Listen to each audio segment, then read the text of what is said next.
Strings of Malice, Book 1, Snowflake in an Alley. An Old Mother Nonsense Story. Chapter 5, Mixed Mutt. It took a while for Lunreth to ask the question, but Irinka finally admitted, once they were back in their cabin, with promises to meet Dr. Gascares and Lady Moonrisk at the bar compartment for drinks before lunch. My favourite hideout for a time was the rafters in the place by the docks. It was one of the few places with a ceiling that wasn't only cross beams, and it was always busy, so no one would hear me moving up there.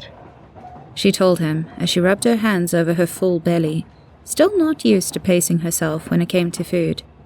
As long as I stayed over the tavern and not the rooms, I could stay as long as I liked. She smiled fondly as she remembered the place. I had a nice nest up there. One night, I nicked a silver spoon, and it was a pretty little thing, and I'd gone back to hide it. But a rat startled me, and I dropped it across the floor. As luck would have it, I dropped it just as the door closed below. I didn't see who they were, obviously, but I guessed a man and a woman, if their voices were anything to go by. She was writing in a book, but she needed someone to pay for printing, and 15% was what they finally settled on. Irinka shrugged and tried to be nonchalant, though her brother saw the unease beneath the gesture. She sounded rather happy with it, so I may have just said everything I remembered. Was that all right? Lunreth smiled brightly and nodded that he was pleased. He had turned to dig out a book to pass the time when she tapped him on the arm. He cocked his head at her inquisitively.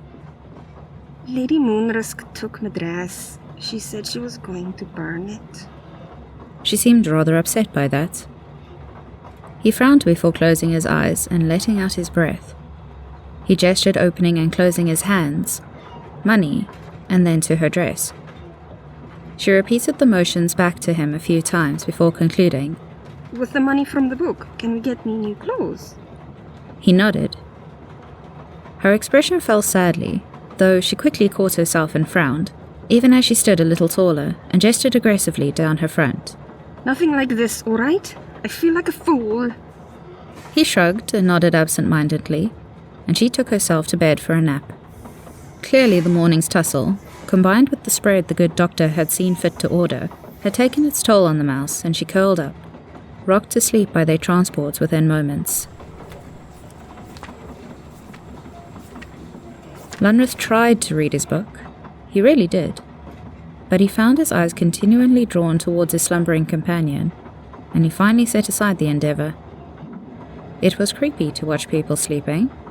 He knew it, but here, without the distraction of the doctor's constant chatter and the lady's demanding presence, he finally got the chance to really look at this girl he'd so casually taken on as his only family. Irinka Reed was still far too thin than was probably good for her, and a single bath was certainly not enough to unstain years of poverty. But she looked a little more alive than what he'd seen of her so far. Her hair was still slightly tangled underneath, but was something more akin to chestnut rather than mud, and her skin was pale. Not the kind of slightly pasty pale that the people of Milan tended to have. No. Somehow her complexion was colder. He wondered if his little sister, he liked the way that sounded in his mind, might be mixed, or if it was simply the lack of nutrients. It had taken him nearly a full year to notice the change in himself once he'd begun eating semi-regularly. Then again, he had not had much desire to acquaint himself with mirrors, and if his colour had come back, the scars creeping up his face stood ever more pronounced against his natural olive tones.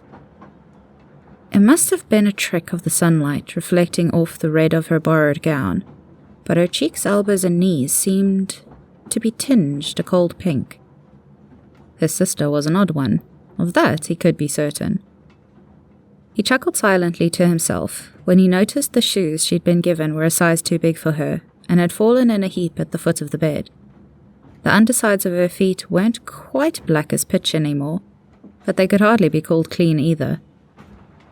He supposed that it also aided in her discomfort walking earlier. No socks to be seen with such fine slippers. His observations complete, he could now return to his book undisturbed. There are likely to be dire circumstances should you take her at her word.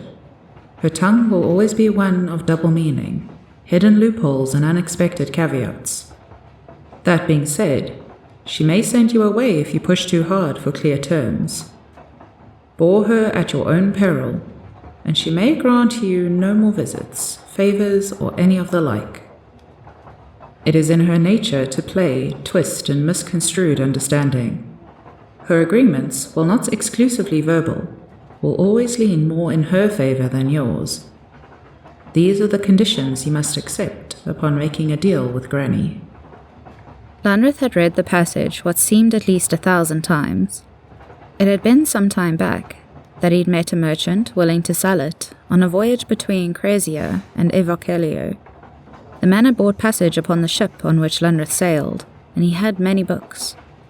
Lunreth had shown interest in this one the moment he'd first laid eyes on it.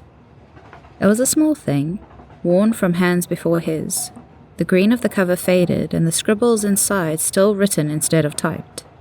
And that had given him the sign he'd been looking for to finally venture back to the east coast of Milan. There were a couple names in the back of the book, a guess or two from the faded letters, and an old treasured memory that had once given him the word Moncakus. Lunreth's mind almost took him back to the memory, but he resisted the pull of a warm voice he could never forget. Instead, he flipped to the end and pulled out a letter he'd rewritten almost as many times as he'd read the book. Dear Granny Cracklecreep, you please my collar remove without killing and my voice to me return. Short and to the point. Exactly what he wanted. No more, no less.